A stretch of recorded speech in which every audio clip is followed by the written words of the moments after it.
Arthur's Family Truth. We were about 10 minutes from Dennis's place when Dorothy grabbed my arm so hard I nearly swerved into the guardrail. Turn around, Arthur. Right now. I didn't ask why. I didn't argue. I didn't say, "Are you sure?" or "We're almost there," or any of the things a man says when he doesn't want to believe something is wrong. After 37 years of marriage, I know that voice. I've heard Dorothy scared before, the night the basement flooded, the morning her mother stopped breathing. That wasn't what this was. This was something colder, something I'd only heard maybe twice in nearly 4 decades together. I turned the wheel.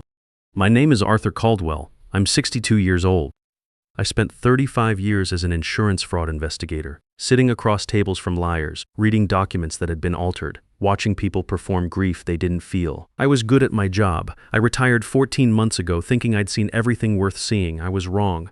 The one thing I never learned to read was my own son. We'd been driving up the narrow mountain road toward Dennis's Highland property for what he'd called a family reunion. He'd been pushing for it for weeks. Unusually insistent, the kind of insistent where you notice it but tell yourself it's enthusiasm.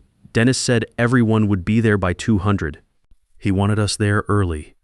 Dorothy had been quiet for most of the drive. That should have told me something. She's not a quiet woman by nature. She was a nurse for 32 years. She talks, she observes, she asks questions. The silence meant she was processing something she hadn't figured out yet. Then she leaned forward and said, "Arthur, where are the other cars?" She was right. The shoulder was empty. Not a single vehicle parked along the road, no movement near the house, no sound of people gathering. Just the wind off the ridge and a silence that felt deliberately arranged. I slowed down, and that's when I saw it. Through a row of dead oaks lining the far edge of the property, there was a matte black pickup truck parked at an angle that gave it a clear sight line to the road while keeping itself in shadow. That's not how a guest parks. That's not how anyone parks when they're here for a meal and conversation. That's a position. Somebody chose that spot because of what it allowed them to see and do. I shifted my eyes to the porch. Dennis was standing there holding a thick envelope with both hands, not waving, not smiling, not moving, just watching us come up the road with an expression I can only describe as professional, like a man timing something. Dorothy's hand closed around my arm. "Turn around," she said. "Right now. No panic, no hesitation, pure certainty." I didn't wait.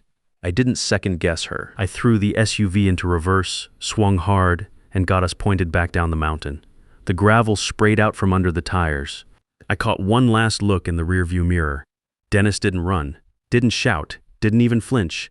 He just turned his head slightly to the left and gave one short nod. The kind of nod you give when something arrives on schedule. The black truck's engine fired up behind us. What came next was about 15 minutes I don't describe in much detail, because some of it I'm still not comfortable thinking about. Mountain road, loose gravel, steep drop on one side. A truck behind us that wasn't trying to run us off the road by accident. They were surgical about it, going for the rear wheel, the kind of hit that snaps your steering before you know you've lost it. I've investigated enough staged accidents to know intentional contact when I feel it. Dorothy braced herself against the door and kept her eyes on the mirrors. She told me when they got close, told me when they pulled back. She didn't scream once. I've thought about that a lot since then. 32 years of emergency rooms teaches you to stay useful when everything around you is going wrong. We made it down to the valley. I won't walk through every turn and skid. What matters is we got off that mountain. I pulled us into the shadow of an old sawmill off the main road. Killed the lights. Killed the engine. We sat there in the dark and just breathed for a minute. My chest had been tight since about the 3rd curve coming down. I have a heart condition, nothing dramatic, managed with medication, controlled. But stress is stress. And my body had been running on pure adrenaline for 15 minutes straight. I need my blood thinners, I told Dorothy. Center console. She opened it. She took out the foil pack. She held it up in the thin light coming through the sawmill slats and looked at it for a long moment without saying anything. When Dorothy goes quiet like that, it's never good news. "Arthur?" Her voice was careful, controlled, the voice she used to use with patients before she told them something that would change their lives. "These aren't your pills." She had been a nurse for 32 years. She knows a pill the way I know a forged signature, by weight, by texture, by the way it sits wrong in your hand. She pressed one between her fingers and it crumbled slightly at the edges, chalk white, wrong size, wrong coating. "Vitamin K," she said. "High dose, I didn't know what that meant immediately. She explained it quietly, the way she always explained things to people who needed to understand fast. Vitamin K is a direct antagonist to blood thinners. If your heart is already under stress and you take a high dose of it, your blood thickens. Clots form. It looks exactly like a cardiac event. No forensic flag, no questions asked. Just a man with a known heart condition who had a fatal episode on a stressful mountain road. I sat with that for a moment. The week before, Irene had come by the house. She'd offered to reorganize our medicine cabinet, said a man with my health history needed a better system. Everything labeled, nothing expired. Dorothy had thought it was considerate. I'd barely noticed. Irene was always doing things like that. Small, helpful gestures that made you feel looked after. She wasn't looking after me. She was doing a site inspection. The pills in the car were the ones I grabbed on the way out the door that morning. The ones I kept in the center console for days when I forgot the bottle at home. Irene had swapped those out and left the rest untouched, clean enough that we'd never check until I was already reaching for them in a moment of crisis, exactly like this one. I put the fake pills back in the console and closed it. "We need to get to Diane's," I said. Dorothy was already looking under the seat. Then she got out of the car quietly, carefully, and crouched near the rear bumper in the dark. I heard a scraping sound.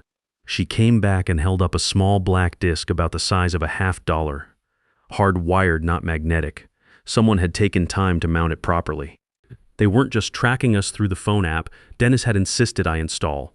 They had a second channel, a backup, which meant the phone diversion I'd been thinking about wasn't enough on its own. Dorothy didn't say anything. She just held the tracker out and looked at me. I took my phone off the dashboard mount.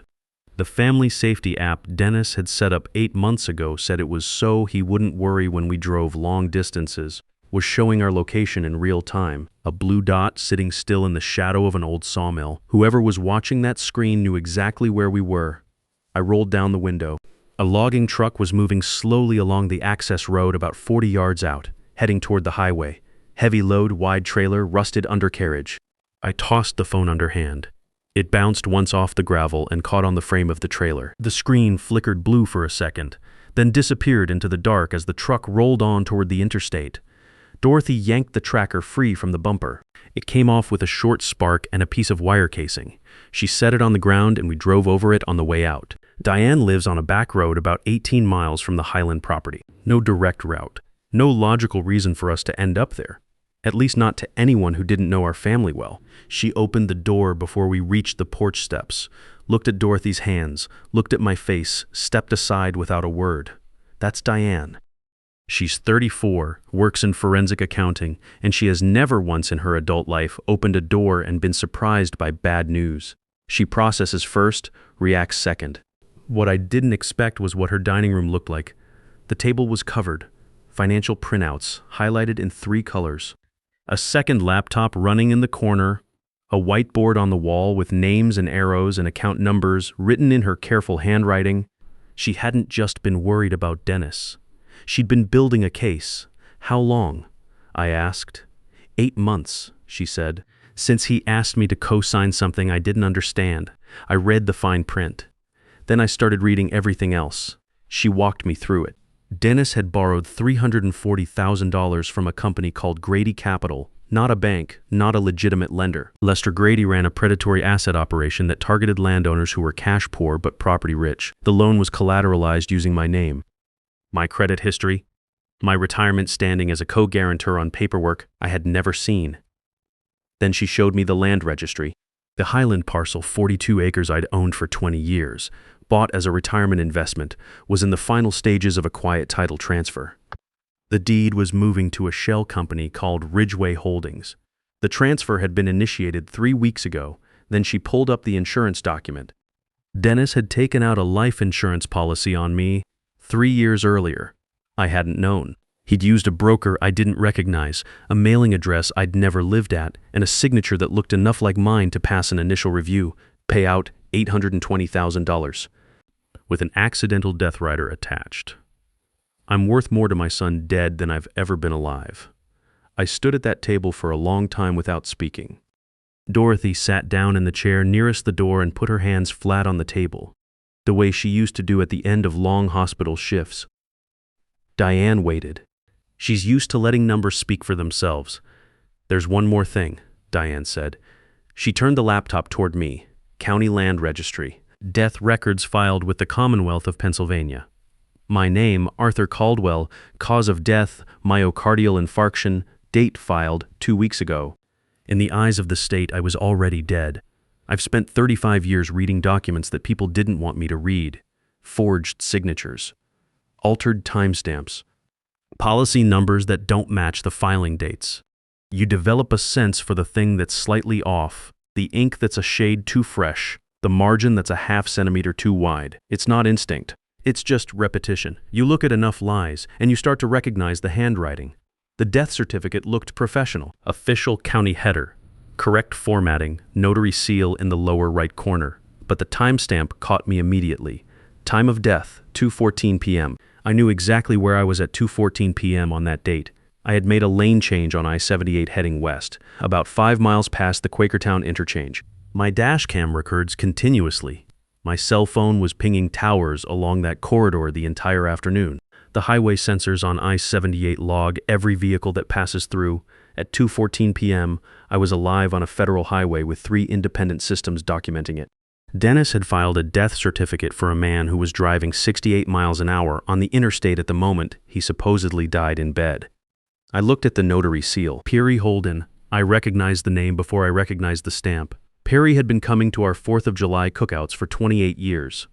He coached youth baseball with me in the early 2000s. He'd held Dorothy's hand at her mother's funeral. He had certified my death with a purple ink stamp and presumably a straight face. "Did you know about Perry?" I asked Diane.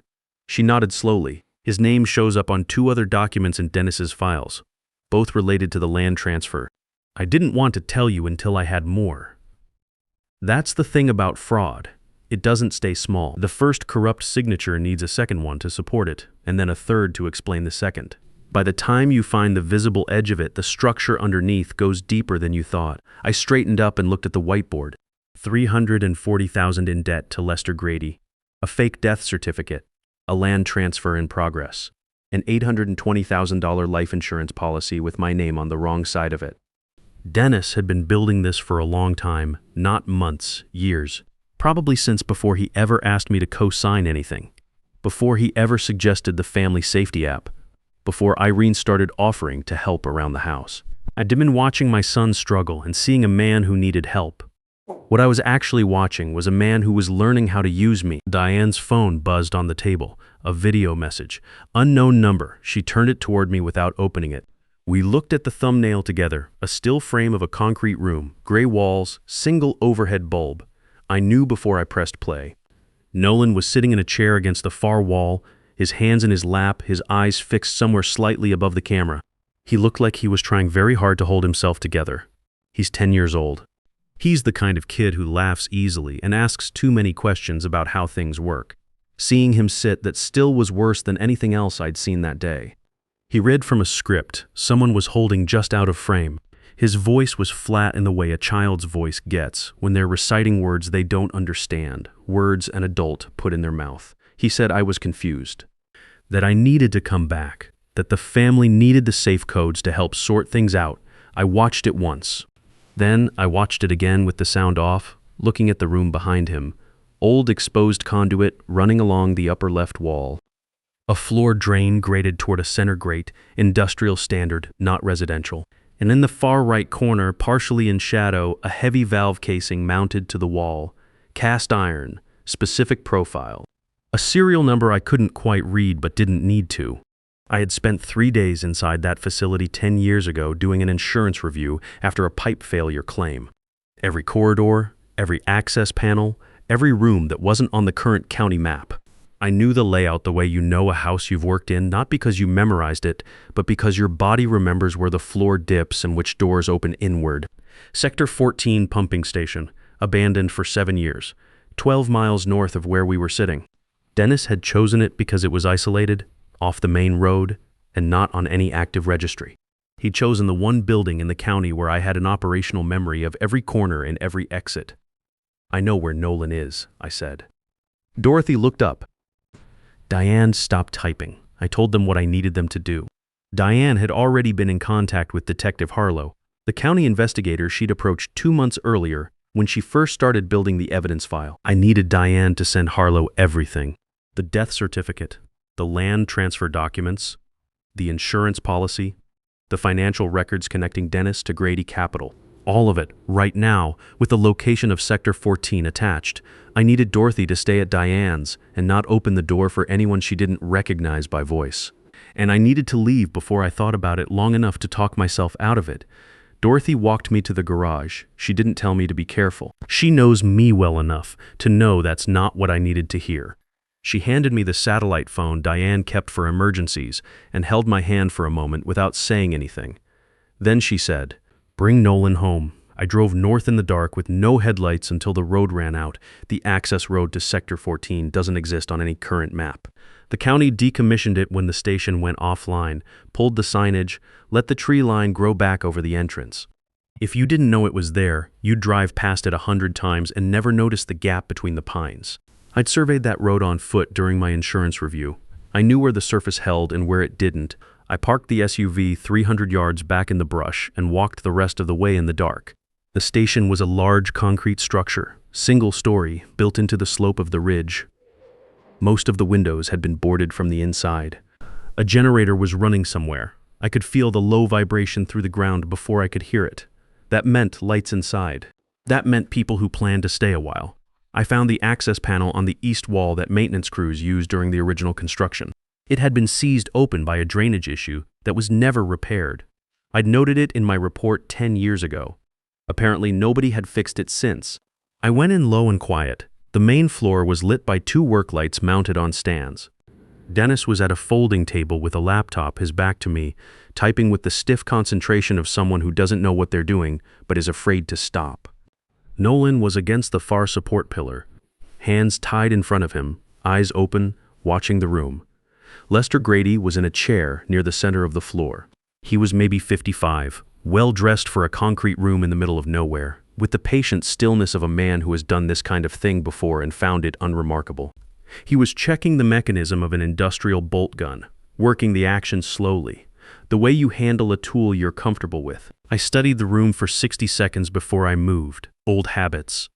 In 35 years of fraud investigation, the most expensive mistakes always happened to people who moved before they'd finished looking.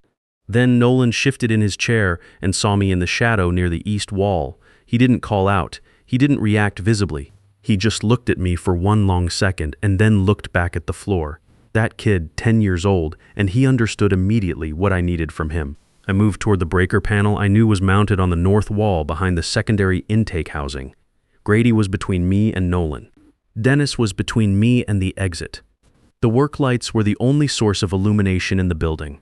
I pulled the breaker. The lights went out and I was already moving. In the dark, Grady was blind. Dennis was blind, I was not.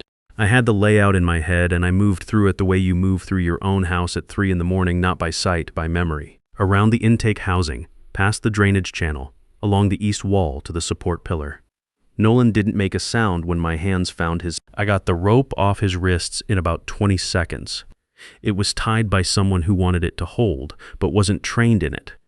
The knot had give if you worked the right side. "Hold my belt," I said into his ear. "Don't let go, don't speak." He grabbed on with both hands. Behind us I could hear Grady moving, slow and deliberate, not panicking.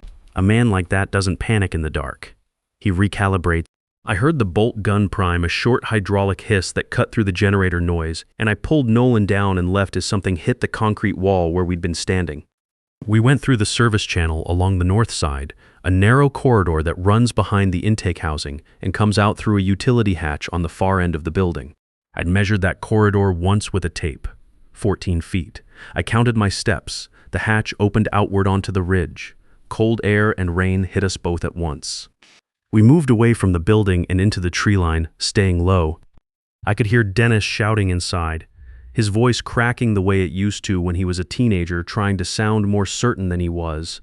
Some things don't change. Then the building went quiet in a way that meant Grady had stopped moving inside it and started moving outside. He came out the main entrance with a flashlight, sweeping the ridge methodically, not rushing, conserving energy, covering ground.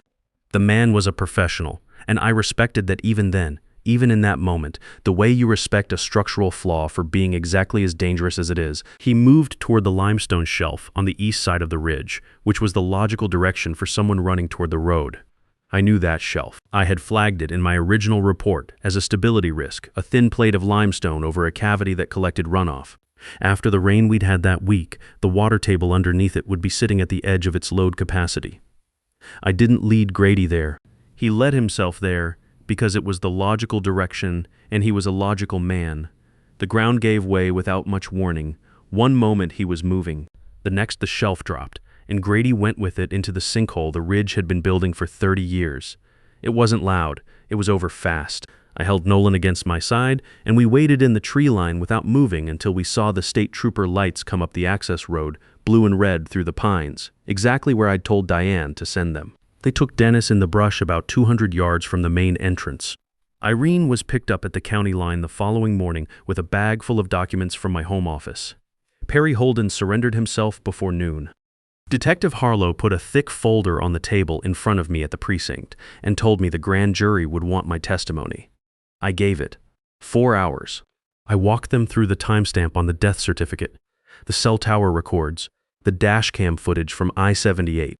3 independent data sources placing me alive on a federal highway at the exact moment my death was officially recorded by the Commonwealth of Pennsylvania. The indictment came back the same afternoon. Dennis and Irene, both named, attempted homicide, racketeering, grand larceny, Grady Capital's accounts frozen pending federal wire fraud charges. The land transfer was voided. The Highland parcel came back to me. I signed it into a permanent conservation trust the following week. It can't be sold, can't be developed, can't be leveraged against anyone. It belongs to the ridge now. When I drove home that evening, Dorothy was sitting on the porch with a cup of coffee and Nolan asleep on the bench beside her with his head on her arm. She looked up when I parked. Didn't say anything, just moved her chin slightly toward the empty chair. I sat down. The 3 of us stayed there until the porch light came on automatically and the neighborhood went quiet. I've thought a lot about the 12 years I spent looking away from what Dennis was. The money I gave him that I told myself were loans. The times Diane tried to tell me something was wrong and I told her she was being too hard on her brother. Every time I chose the easier version of what I was seeing, I wasn't being a good father. I was being a useful one. And there's a difference that took me too long to understand. Dorothy saw it first. She saw it from the passenger seat on a mountain road before I'd even processed that something was wrong. After 37 years, she still reads the situation faster than I do. I've stopped being embarrassed by that.